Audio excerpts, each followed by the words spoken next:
अजून एक फरक आहे, जितेंद्र बर्डे आणि फरहान अख्तर म्हणजे जोपर्यंत परवानग्या पाहिजे होता फरहान अख्तर घुटण्यावर होता, गुडघे टेकून आला होता, परंतु आता प्रश्नोत्तर विचारतोय तर त्याच्यापर्यंत पोहोचणं आम्हाला अशक्य आहे. त्यामुळे आपल्या माध्यमाद्वारे आम्ही आपल्याकडे आलेलो आहोत.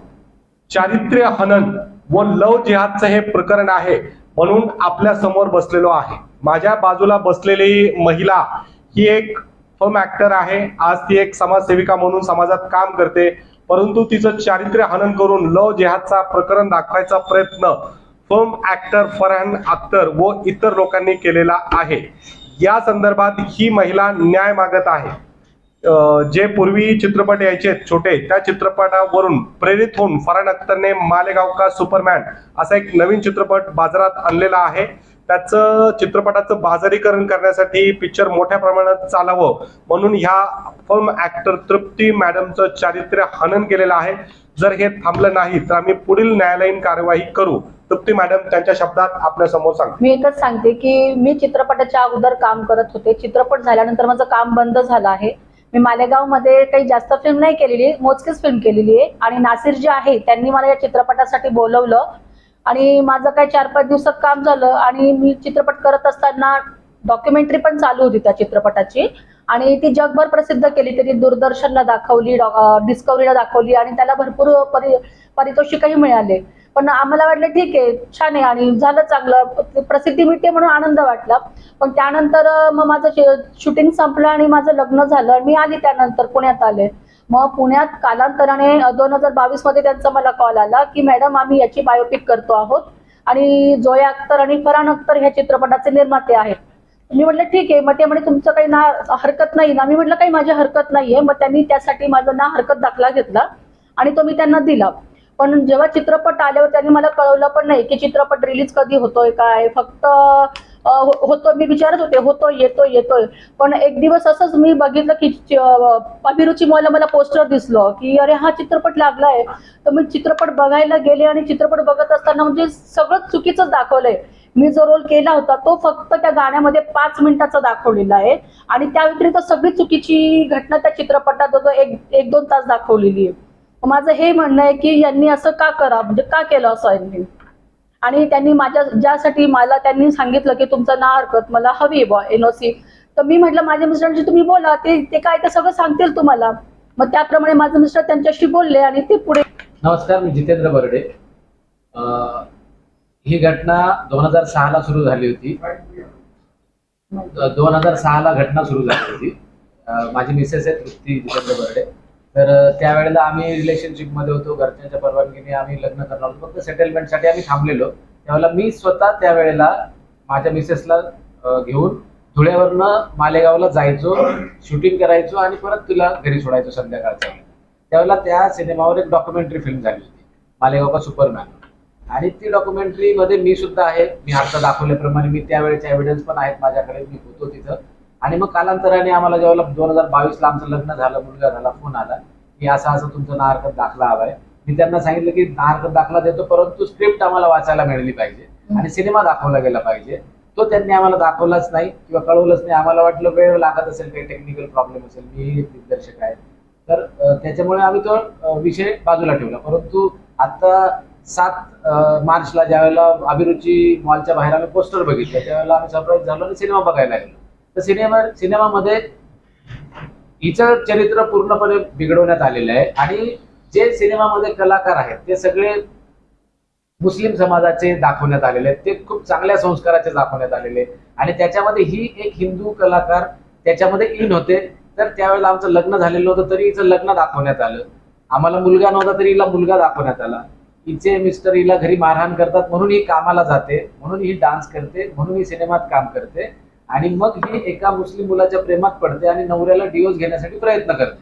म्हणजे थोडक्यात दाखवण्याचा प्रयत्न हा केला जातोय की हिंदू मुली ह्या मुस्लिम मुलांसोबत सुरक्षित नाही, हिंदू मुली ह्या हिंदू मुलांसोबत सुरक्षित नाही, या मुस्लिम मुलांसोबत सुरक्षित आहे. तर थोडक्यात लव जिहादचा हा प्रकार चाललेला आहे. आणि उदाहरणार्थ तुम्हाला थोडक्यात देतो की रमजानचा महिना चाललेला, खूप पाक महिना याला म्हटला जातो. त्या रमजानच्या महिन्यामध्ये मुस्लिम वर्ग जो असतो तो कधी सिनेमा बघत नाही किंवा या गोष्टी करत नाही. म्हणजे हे ठरवून करण्यात आलेलं आहे की मुलींना कन्वर्ट करायचं किंवा मुलांना कन्वर्ट करायचं आणि हा विचार पूर्ण डोक्यामध्ये भरवायचा, ही आमची तक्रार आहे की हे सगळं सिनेमाच थांबवला पाहिजे, त्यातनं हे सगळे सीन्स कट केले पाहिजे. आम्ही त्यांच्याशी संवाद साधतोय 7 तारखेपासून त्यांनी आमची माफी मागितली, त्याचे आमच्याकडे एव्हिडन्स आहेत, माफी मागतायत. आमच्या सोशल हँडलवर जाऊन आम्ही माफी मागू वगैरे सांगू, परंतु आम्ही त्यांना सांगितलं की तुम्ही आधी सिनेमा बंद करा आणि त्याच्यावरचा तोडगा काय असेल. आमची जगभरामध्ये जी तुम्ही बदनामी केली आहे आतापर्यंत, जगभरात त्यांनी 850 थिएटर्समध्ये सिनेमा चालवलेला आहे. आम्ही आतापर्यंत मीडिया समोर न येण्याचं कारण फक्त एकच आहे की आम्हाला या मार्गातनं पब्लिसिटी कुठलीही नको होती. प्रेमात जेवढ्या गोष्टी होतात, अजूनही आम्ही प्रेमातच बोलतो, आम्ही कायद्याचाच आधार घेतलेला आहे. वाजिद सरांसोबतच आम्ही सगळं हे करतोय. आता आम्ही कुठल्याही पद्धतीने त्यांना धमकी दिली नाही किंवा कुठल्याही पद्धतीने त्यांना वाईट शब्दांनी बोलले नाहीत, त्यांना प्रेमानेच बोलले, परंतु ते टाळाटाळ करत चाललेत. हो करूयात, सांगूयात, बसूयात, बोलूयात, मग ते इन्व्हिटेशन देतात मुंबईला या किंवा सगळ्या गोष्टी त्या नको आहेत. ते सगळ्यात महत्त्वाचं तुम्ही थांबवा, त्याच्यासाठी आमचे प्रयत्न चाललेले आहेत. तर आपली सगळ्या पत्रकारांना माझी विनंती असणार आहे की आपले सहकार्य आम्हाला लाभावे आणि आम्हाला न्याय मिळावा सगळ्यात महत्त्वाचं. धन्यवाद. आणि नासिर शेख जे आहेत मालेगावचे, ज्यांनी ओरिजिनल मालेगाव का सुपरमॅन नावाचा सिनेमा बनवला होता, त्याच्यावर ती बायोग्राफी त्यांनी करायचं ठरवलं. त्यावेळेला त्यांनी 2022ला हिला कॉल केला की बाबा आपण असं फिल्म बनवतो, तर तुमची हरकत नसेल तर सांगा. ती म्हटली की माझ्या मिस्टरांशी बोला, त्यांना याच्यातलं बऱ्याचशा गोष्टी कळतात. मग ज्यावेळेला माझं बोलणं झालं त्यावेळेला त्यांनी सांगितलं की आपल्याला, मी त्यांना म्हटलं की मला स्क्रिप्ट हवी. म्हटलं स्क्रिप्ट लिखाणाला आम्ही सुरू करणार आहोत, स्क्रिप्ट आमची कंप्लीट नाही, पण तुम्ही या सिनेमामध्ये या सिनेमाची बायोग्राफी व्हावी, म्हणजे त्यावेळेचं जे आमचं स्ट्रगल आहे, स्ट्रगल लाईफ जे दाखवले त्याची बायोग्राफी व्हावी आणि तिचं नाव वापरावं. याच्यासाठी तुम्ही एक फक्त एनओसी द्या, तुम्हाला स्क्रिप्ट पाठवण्यात येईल, तुमच्यासोबत प्रॉपर स्क्रिप्ट पाठवून ऍग्रीमेंट पण करण्यात येईल, तुम्हाला सिनेमा पण दाखवण्यात येईल. पण पुढच्या गोष्टी कुठल्याच झाल्या, कॉन्टॅक्ट केला किंवा काय झालंय कुठपर्यंत झालंय, परंतु नंतर त्यांचं 2022 नंतर आजपर्यंत स्वतःहून कधीच कॉन्टॅक्ट झाला नाही आणि पुणे मुंबईत शूटिंग झालेलं नाही माझ्या माहितीप्रमाणे, म्हणून तो मेसेज कधी कळला नाही माझ्यापर्यंत की बाबा.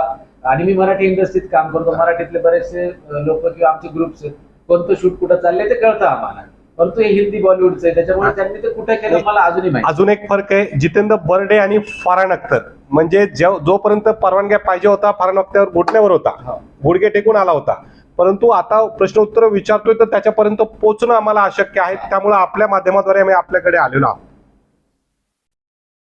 यांच्या नावाची बदनामी आणि तशीच तुमची बी बदनामी झाली. नाही, आता याच्यात काय केलेलं आहे नेमकं की फक्त पतीला दाखवलेलं नाहीये, परंतु मीच पती आहे आणि माझी इनडायरेक्टली बदनामी केलेली, माझ्या घरच्यांची पण केलेली आहे आणि तिच्या पण घरच्यांची बदनामी केली, फक्त तिचा विषय नाही राहिलेला.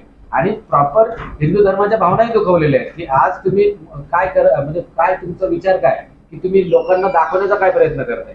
आणि त्या सिनेमामध्ये मी डायरेक्ट दिग्दर्शक आहे, लेखक आहे, मलाही कळतं तो सिनेमा तुम्ही स्ट्रगल लाईफवर दाखवताय, त्याच्यामध्ये तुम्ही लव जिहाद आणण्याचा काही प्रश्नच नाही. तर तो मुद्दा तुम्ही आणला का, सगळ्यात महत्वाचा म्हणजे तो तुम्ही सांगायचं वेगळं आहे आणि तुम्ही लोकांना भरकटवताय थोडक्यात. पुढचं पाऊल काय राहणार?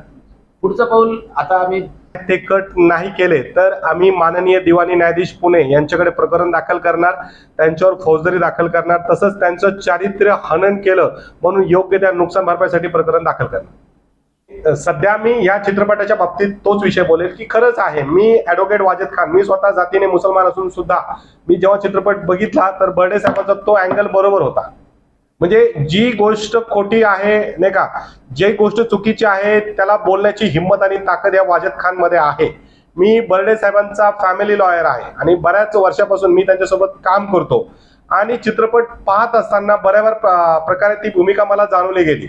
हा माणूस सुपारीचा खडाही खात नाही, तर त्याला ह्या ताईचा नवरा बेवडा आहे, डिवोर्सचं प्रकरण चालू आहे, मारहाण करून चालू आहे, तिचं कशा प्रकारे तो छळ केला जातो असं दाखवण्यात आले. रिअल फॅक्ट सांगण्यात त्यांच्यात धमक नव्हती. कुठेतरी चित्रपटाला मसाले वाईक मिळावं, मसाला यावा, त्यामुळे त्यांनी हे लव जिहादचं प्रकरण दाखल केलेलं आहे. तो अँगल यामध्ये गेलेला आहे आणि जी गोष्ट चुकीची आहे त्याचं मी स्वतः मुसलमान असून निषेध करतो. धन्यवाद.